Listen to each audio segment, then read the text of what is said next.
आज हम प्रयोजनमूलक हिंदी और जनसंचार के संदर्भ में अपनी पहली श्रृंखला का आरंभ कर रहे हैं। स्वतंत्र भारत में हिंदी को संविधान के अनुसार राजभाषा के रूप में स्वीकार किया गया है।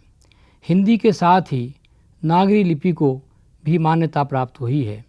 स्वतंत्र भारत में हिंदी के विकास और विस्तार के संदर्भ में इसके प्रयोग के विभिन्न आयाम खुले हैं और इस कारण राजभाषा हिंदी के रूप में प्रयोजनमूलक हिंदी का विविध क्षेत्रों में विस्तार हो रहा है।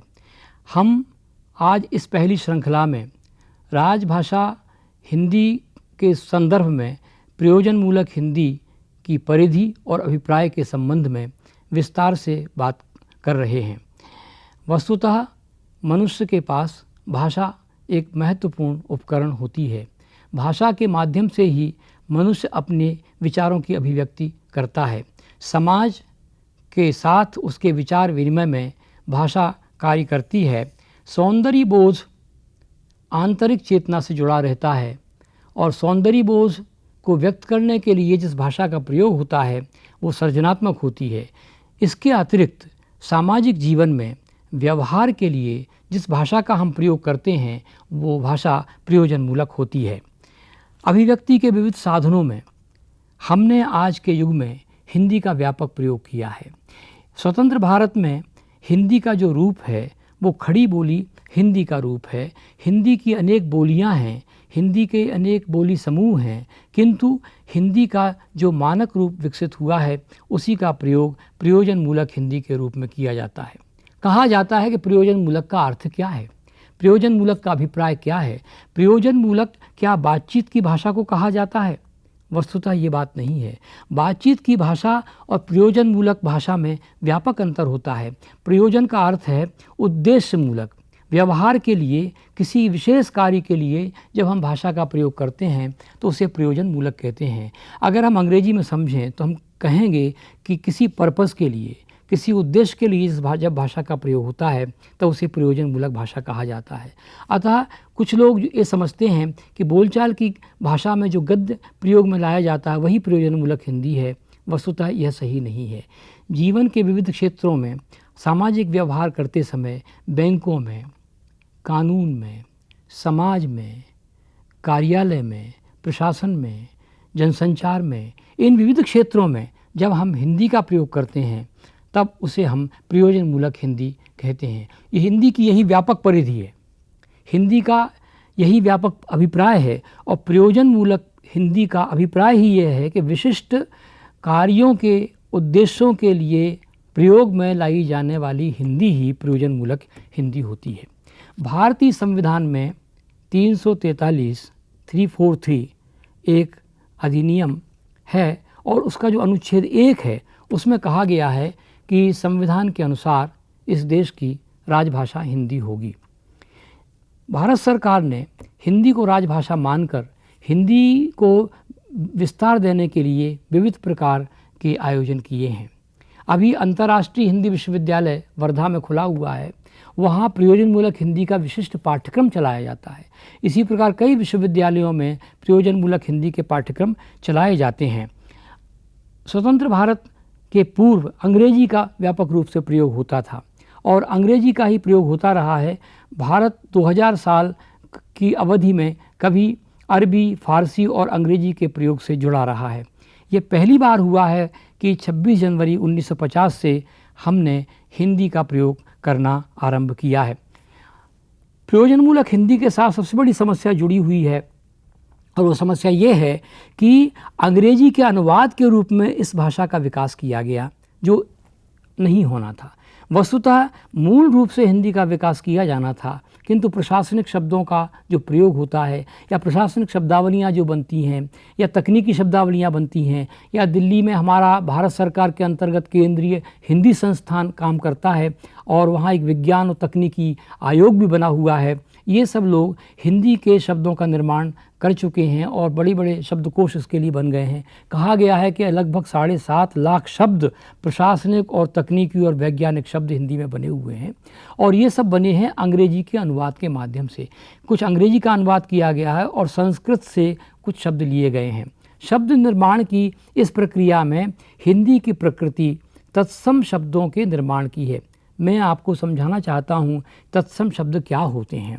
तत्सम शब्द वो होते हैं जो तत्समान ज्यों के त्यों लिए जाते हैं। संस्कृत से हिंदी का विकास हुआ है, अतएव हिंदी में जो शब्द मूल संस्कृत से उसी रूप में ले लिए गए हैं वो तत्सम शब्द कहलाते हैं। ये सामासिक शब्द हैं, अनुराग है, अनुप्रेरित है, अभिषिक्त है, इस प्रकार के जिन शब्दों का प्रयोग किया जाता है वो शब्द तत्सम कहलाते हैं, हिंदी की मूल प्रकृति के अनुसार हैं। कुछ शब्द फ़ारसी अरबी से आए हैं जिसे आज हम उर्दू के रूप में अलग देखते हैं। वस्तुतः उर्दू हिंदी से कोई अलग भाषा नहीं थी, लेकिन उसको एक अलग धरातल दे दिया गया अरबी और फ़ारसी के शब्दों का प्रयोग करते हुए। ईमानदार है, लगनशील है, इस तरह के अनेक शब्द हैं, बेईमान है, या बहुत सारे शब्द, नज़रिया है, बजाय है, ये सारे के सारे शब्द अरबी फ़ारसी से प्रभावित हमारी हिंदी में आए हैं। इसी प्रकार अंग्रेजी के भी बहुत सारे शब्दों का, यहाँ तक कि फ्रेंच और जर्मन शब्दों का भी प्रयोग किया गया है हिंदी में। जैसे कि लैंटर्न को हमने लालटेन बना लिया, उसका विकृत रूप बना लिया, तो लालटेन क्या है, हिंदी का शब्द हो गया, लैंटर्न क्या है, ये पोर्चुगीज शब्द हो गया। कॉलेज है, कॉलेज को हमने महाविद्यालय कह दिया, हिंदी में अनुवाद कर दिया उसका, कॉलेज शब्द फ्रेंच का है, ये अंग्रेजी में आ गया है। इस तरह से अंग्रेजी के तो बहुत सारे शब्द हिंदी में ज्यों के त्यों ले लिए गए हैं, क्योंकि कई बार ऐसा होता है कि अंग्रेजी के जैसे चिकित्सा विज्ञान में शब्द हैं उनका हिंदीकरण संभव नहीं है। पेंसिलिन को हम पेंसिलिन ही कहेंगे, ट्यूबलाइट को हम ट्यूबलाइट ही कहते हैं। इस तरह अंग्रेजी के बहुत सारे शब्द हिंदी में आए हैं। प्रयोजन मूलक हिंदी का निर्माण भाषाओं के विविध रूपों से लिया गया है और इसमें अनेक प्रकार के शब्द समूह का समावेश किया गया है। अतः मैं आपको बताना चाहता हूँ कि प्रयोजन मूलक हिंदी के लगभग 50 या 60% शब्द संस्कृत से लिए गए हैं। इसके अतिरिक्त 25 से 30% शब्द अंग्रेजी के ही आए हैं, बाकी 10% शब्द हमने दूसरी भाषाओं से लिए हैं। इस तरह से प्रयोजन मूलक हिंदी का निर्माण हुआ है। कभी कभी हम देखते हैं कि अनेक बार हम एक ही शब्द, एक ही अर्थ के लिए अनेक शब्दों का प्रयोग कर देते हैं।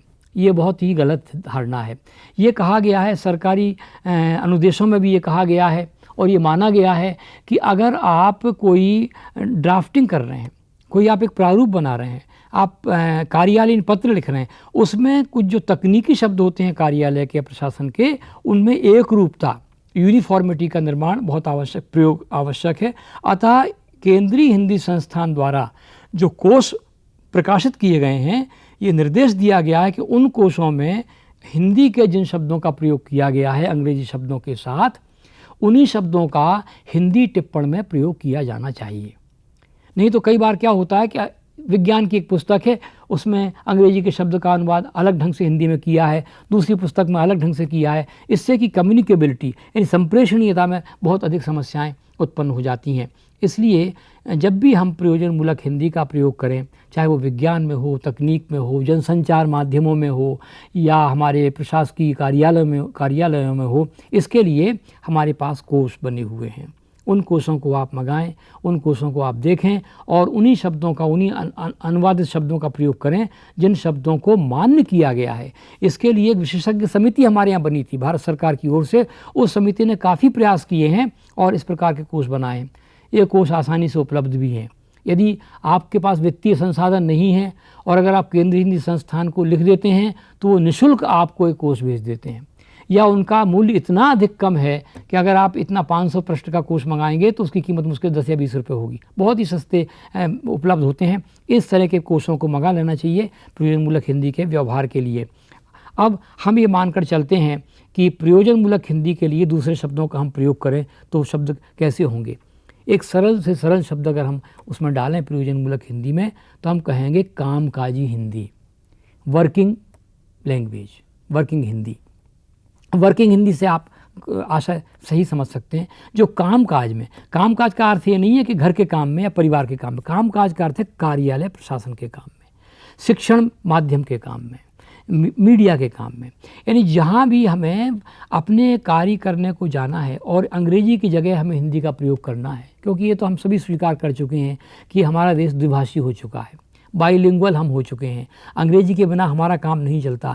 हिंदी के शब्दों को हम अंग्रेजी अनुवाद के रूप में देखते हैं। अंग्रेजी का स्वतंत्र भारत के बाद ही विकास हुआ है, वो अधिक प्रचलन में नहीं आई है। हमारी मानसिकता भी इसमें बहुत बड़ा कारण है कि हम हिंदी के शब्दों का प्रयोग नहीं कर पाते। आप आजकल देखते होंगे अनेक समाचार पत्रों में अंग्रेजी के शब्द नागरी में लिखे रहते हैं। वो लिखते हैं बोल्ड एंड ब्यूटीफुल, एक शब्द लिख देते हैं। अगर वो इसमें ये भी लिख दें कि साहसी और सुंदर, तो इसका प्रचलन होने पर बहुत अच्छा हो जाएगा। ऐसी बात नहीं है कि हिंदी के शब्दों में हम सौंदर्य बोध नहीं डाल सकते, उसके प्रयोग में डाल सकते, लेकिन हमने बहुत सरल रास्ता ढूंढा है। हम रिच एंड प्रॉस्परस ऐसा लिख देते हैं, हम कुछ भी लिख देते हैं। हम अधिकतर कभी कभी क्या हो रहा है कि हम विश्वविद्यालय को यूनिवर्सिटी लिखने लगे, यानी जिन शब्दों का प्रचलन हिंदी में था, धीरे धीरे समाचार पत्रों में, धीरे धीरे मीडिया में हम बड़ी आसानी से उन शब्दों को हटाकर अंग्रेजी के शब्दों का प्रयोग करने लगे हैं। इससे एक बहुत गहरी समस्या उत्पन्न हो गई है।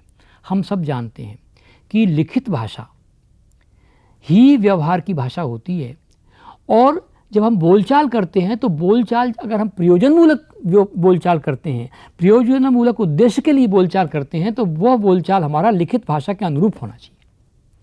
एक बहुत बड़ी बात मैं कह रहा हूँ आपसे। हम आपस में परस्पर बातचीत करते हैं तब हम किसी भी प्रकार की भाषा का प्रयोग कर सकते हैं, लेकिन जब हम प्रयोजनमूलक उद्देश्यों के लिए निर्धारित भाषा का प्रयोग करते हैं और हमें वाक भाषा के रूप में, उसे स्पोकन के रूप में हम उसे बोलते हैं, तो हमें उसे रिटन स्क्रिप्ट के अनुसार, लिखित भाषा के अनुसार उसे हमें बोलने की कोशिश करना चाहिए, क्योंकि कोई भी लिखित भाषा ही प्रयोजनमूलक होती है। अगर एक मीडिया में न्यूज़ रीडर या समाचार पत्र वाचक होता है तो वो भी लिखित भाषा को पढ़ता है। इस तरह से जो वाक भाषा हमारे सामने आती है, वास्तव में वो लिखित भाषा की ही अभिव्यक्ति है।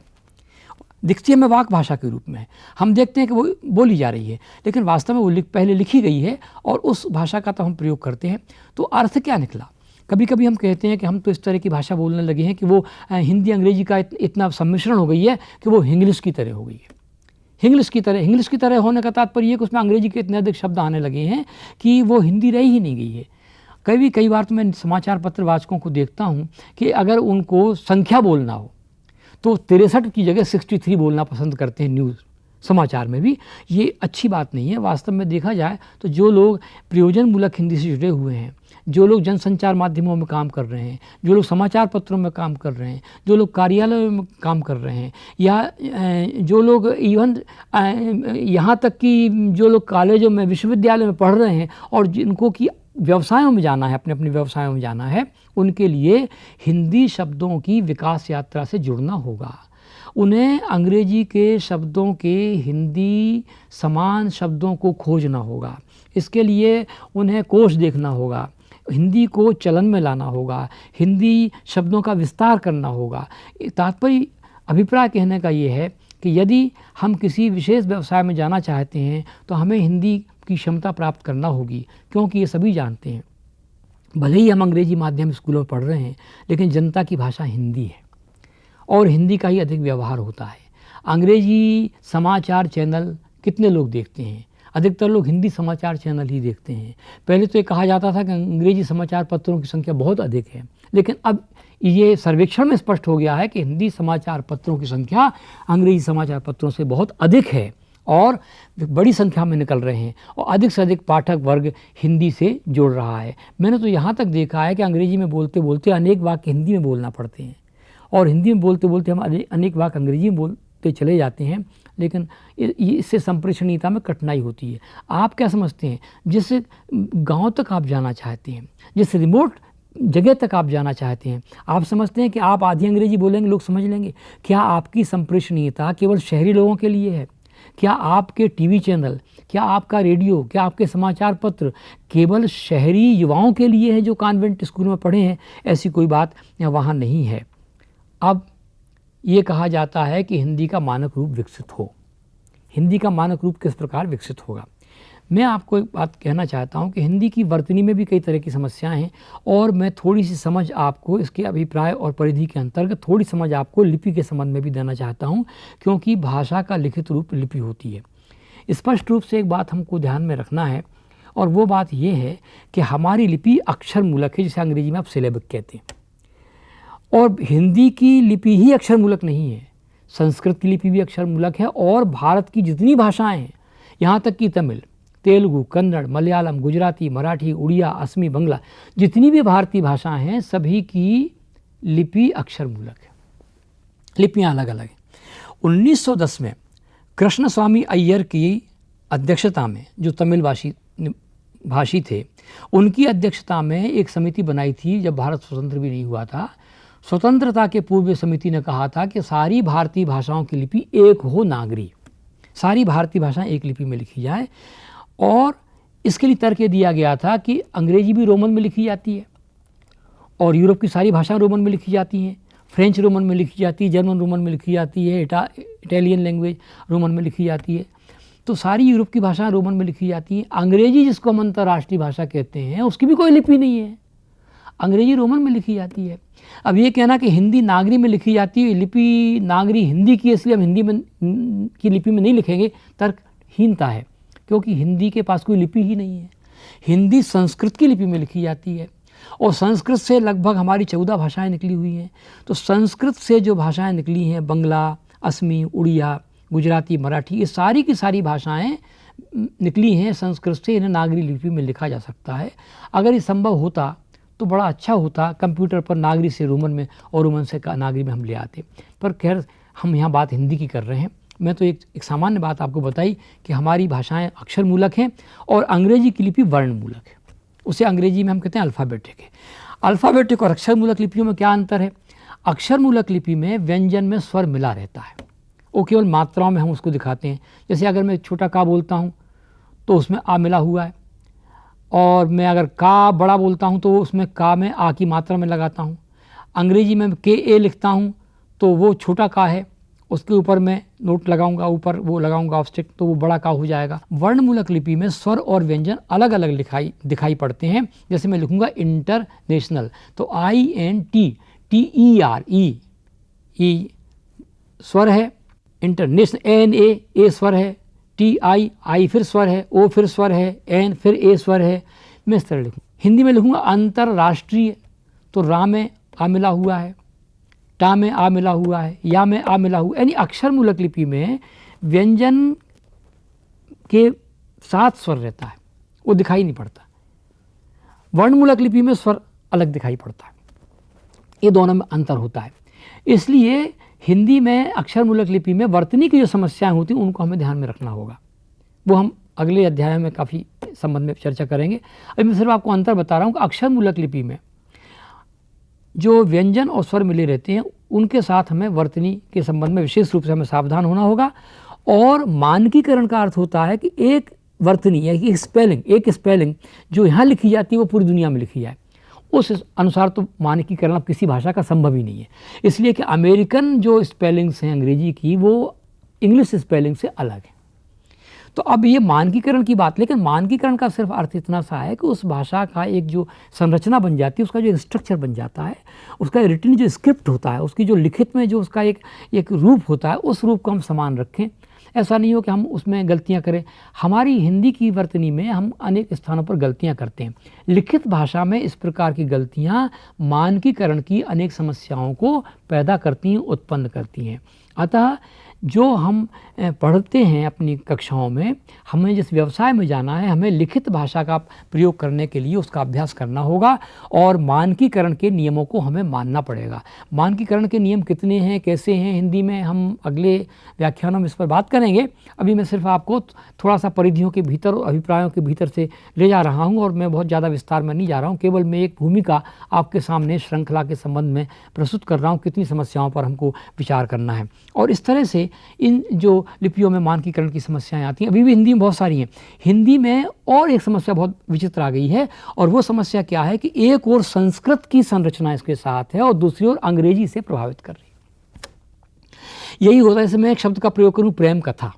अगर मैं संस्कृत प्रणाली में से लिखूंगा तो प्रेम कथा को इकट्ठा लिखूंगा, और अगर मैं देखूंगा दिमाग में कि लव स्टोरी, तो अंग्रेजी में लव अलग लिखा, स्टोरी अलग लिखी, तो प्रेम और कथा मैं अलग अलग लिख दूंगा।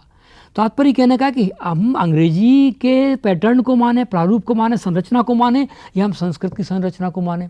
तो हमारे दृष्टि से संस्कृत की संरचना ही हिंदी के लिए उपयुक्त होती है। इसलिए हिंदी में अनेक बार शब्दों को इकट्ठा लिखा जाता है, तो उन्हें अलग अलग लिखना ठीक नहीं है। यथा समय हम लिखेंगे तो हम उसको इकट्ठा मिला के लिखेंगे। कुछ शब्द अलग अलग भी लिखना पड़ते हैं। हमको पूरे हिंदी की संरचना में ये भी देखना पड़ेगा कहाँ पर हम किस भाषा के स्वरूप के मानकीकरण का हिंदी के साथ हम प्रयोग करें, ये हमको देखना पड़ेगा। तो ये भी हम देखेंगे तो मानकीकरण की ये समस्याएं भी हमारे साथ आती हैं, और प्रयोजन मूलक हिंदी की सार्थकता तभी हो सकती है जबकि हम इस मानकीकरण को मान लें। तो सबसे बड़ी बात जो मैं आपसे कहना चाहता हूँ वो ये है कि प्रयोजन मूलक हिंदी एक लिखित भाषा है। अब आप कहेंगे लिखित भाषा है तो क्या बोली नहीं जाएगी? मेरा अर्थ ये नहीं है। मेरा अर्थ है कि इसका आधार लिखित होता है तब ये बोली जाती है। और जो बोलचाल में हम बात करते हैं, बाजार में जाते हैं, परिवार में बात करते हैं, समाज में मित्रों से बात करते हैं, वो पहले बोलचाल की भाषा होती है, वो लिखित भाषा नहीं होती। उसका किसी भी रूप में प्रयोग किया जा सकता है, तोड़ मरोड़ कर प्रयोग किया जा सकता है। उसमें अनेक भाषाओं के शब्द आ सकते हैं। जैसे बॉलीवुड की फिल्मों में अनेक प्रकार से देशी शब्दों का प्रचलन होता है, ग्रामीण शब्द भी उसमें बोले जाते हैं, अनेक प्रकार के शब्द आते हैं। तो वो बोलचाल की भाषा वाक भाषा तक सीमित है, वो लिखित भाषा नहीं है। प्रयोजनमूलक हिंदी या प्रयोजनमूलक भाषा लिखित भाषा है। वो लिखित भाषा होने के बाद वो वाक भाषा बनती है। इसी तरह सृजनात्मक भाषा होती है। पहले हम कविता लिखते हैं और फिर कविता को पढ़ते हैं। कविता का पढ़ना वाक है, लेकिन कविता का लिखा जाना उसकी संरचना है। पहले लिखित रूप उसका आता है, फिर वाक रूप आता है। तो इस अर्थ में हमें इन समस्याओं को ध्यान में रखना होगा। और जिस क्षेत्र में भी आप जा रहे हैं, विशेष रूप से आप जनसंचार के क्षेत्र में जाएंगे, प्रशासन के क्षेत्र में भी जाएंगे, उन क्षेत्रों के में जाने के लिए आपको उससे संबंधित कोश मंगाकर शब्द समूह के साथ जुड़ना होगा। व्यापक रूप से हिंदी के शब्दों की पहचान करना होगी। उन शब्दों से आपको परिचय प्राप्त करना होगा, जिससे कि आप अपने कार्यालय में, प्रशासन में, बोलचाल में, जनसंचार में, सभी जगह आप उसका प्रयोग कर सकें। अब मुझे अत्यंत दुख होता है समाचार पत्रों में जब हम देखते हैं कि काफ़ी पढ़े लिखे और बुद्धिमान लोग वहाँ बैठे रहते हैं, काफ़ी प्रतिभाशाली लोग होते हैं। ऐसी बात नहीं है कि इन क्षेत्रों में लोग अधिक नहीं हैं, लेकिन हिंदी की ओर अधिक ध्यान नहीं है। हिंदी का प्रयोग वो इस तरह करते हैं जैसे कि एक दोयम दर्जे की भाषा, और उसका किसी तरह प्रयोग करके उसकी जगह अंग्रेजी शब्द को आराम से रख देते हैं कि भाई इसमें अंग्रेजी का शब्द हम रख दो। अगर आप हिंदी तर भाषी प्रदेशों में जाएंगे तो मलयालम, तमिल, तेलुगु, आंध्र में जो भाषाएं हैं, इन भाषाओं के लोगों के पास जाएंगे तो आप देखेंगे कि अंग्रेजी के शब्दों को वो 5% कठिनाई से प्रयोग करते हैं, जबकि हम हिंदी भाषी 50% अंग्रेजी शब्दों का प्रयोग करने लगे हैं। इस तरह की जो अनेक समस्याएं हमारे सामने आ रही हैं वो बहुत ही ज़्यादा भयावह स्थिति पैदा कर रही हैं। अब मैं आपको एक बात कहना चाहता हूँ कि हमारी स्वतंत्रता के आंदोलन में हमने हिंदी को बहुत आगे रखा, क्योंकि राष्ट्रीय अस्मिता की एक भाषा में चाहिए, शिक्षण माध्यम की एक भाषा में चाहिए। और हमारे जो महान एक लेखक थे, कवि थे, जिन्होंने कि आधुनिक हिंदी और उसके विकास को जन्म दिया है, उसके केंद्र पर वो रहे हैं, भारतेंदु हरिश्चंद्र। उन्होंने उस समय कहा था, निज भाषा उन्नति यह है, सब उन्नति को मूल, बिनु निज भाषा ज्ञान के मिटत नहीं कौशूल। अपनी भाषा की उन्नति ही सारी उन्नति का मूल है। और उसके उपरांत हमारे एक दूसरे बहुत महान कवि हुए हैं, मैथिली शरण गुप्त। उन्होंने भी हिंदी के संबंध में अपनी बात कही है, भारत भवन में आरिजन जिसकी उतारें आरती, भगवान भारतवर्ष में गूंजे हमारी भारती। ये भारती हिंदी ही है, हिंदी का ही व्यापक महत्व हमारे यहाँ पर है। और यदि हमें भविष्य में स्वतंत्रता के 60 वर्ष के बाद अगर हमको लगता है कि बहुत हो गया, अंग्रेजी बहुत हो गई है, अंग्रेजी अंतर्राष्ट्रीय भाषा, इसका हम प्रयोग करेंगे, हम इसे सीखेंगे, हम इसको लेकर आगे बढ़ेंगे, लेकिन हमें अपने देश में, अपने लोगों के बीच में एक जनभाषा का प्रयोग करना है, और वो जनभाषा हिंदी है। तो उसकी प्रयोजनमूलकता से हमें जुड़ना है। इस ओर सरकार का भी बहुत प्रयास हो रहा है, अनेक संस्थान खुल रहे हैं, अनेक विश्वविद्यालयों में प्रयोजनमूलक हिंदी के विशेष पाठ्यक्रम चलाए जा रहे हैं और इस अर्थ में हमें प्रयोजनमूलक हिंदी के साथ जुड़ना है। जिस क्षेत्र में आप जा रहे हैं वहाँ के कोर्स उपलब्ध हैं, उन कोर्सों को आप मंगा लीजिए। अधिक से अधिक आप शब्दों का वोकेबुलरी से आप कहते हैं उसका विस्तार कीजिए और उसको अंग्रेजी में जो आप बोलते हैं उसे हिंदी में क्या हम कहते हैं। जैसे एक शब्द मैं देखता हूँ बहुत चलने लगा है, एक्चुअली मैं तो बाज़ार जा रहा था। यानी एक्चुअली बोलना कितना कठिन है, लेकिन लोग एक्चुअली बोल रहे हैं। अरे वास्तव में मैं बाज़ार जा रहा था। वास्तव में कहने में आपको क्या समस्या उत्पन्न होती है, लेकिन आप देखिए जगह जगह जाइए एक्चुअली में कितना अधिक कठिनाई है। उसके उच्चारण में भी आधा का उच्चार माने क्लस्टर आ जाता है, संयुक्त अक्षर आ जाते हैं, सब शब्द आ जाते हैं उसमें, लेकिन हमारे प्रयोग में वो चीज़ें आने लगी हैं। एक हम शब्द देखते हैं विनिवेश, बहुत आसान शब्द है। डिसइन्वेस्टमेंट कहने हम तैयार हैं, लेकिन विनिवेश कहने को हम तैयार नहीं है। तात्पर्य कहने का ये है कि ऐसा नहीं है कि अंग्रेजी सरल है इसलिए हमको आती है, अंग्रेजी प्रचलन में है इसलिए हम उसे बढ़ा रहे हैं। हिंदी के शब्द प्रचलन में आएंगे, बहुत सरल शब्द हैं, वो प्रयोग में आप लाने लगेंगे। हिंदी में अपार सौंदर्य है, उसके संबंध में हम आगे के व्याख्यानों में बात करेंगे। अगले व्याख्यान में मैं आपसे हिंदी के विविध रूपों पर बात करूंगा। धीरे धीरे क्रमशः हम श्रृंखला में चलेंगे व्यवस्थित रूप से, और प्रयोजनमूलक हिंदी का एक पूरा संसार जो पूरे देश में आ गया है, उसका एक नक्शा, उसकी एक तस्वीर, उसका एक चेहरा, उसकी एक पहचान से आपका साक्षात्कार होगा। आप उसके सामने खड़े होंगे और अपनी भाषा में बात लिखने का और बात कहने का जो आनंद है, उस आनंद को आप पहचानेंगे और उसकी अनुभूति करेंगे। इन शब्दों के साथ हम अगली श्रृंखला में फिर मिलेंगे। धन्यवाद।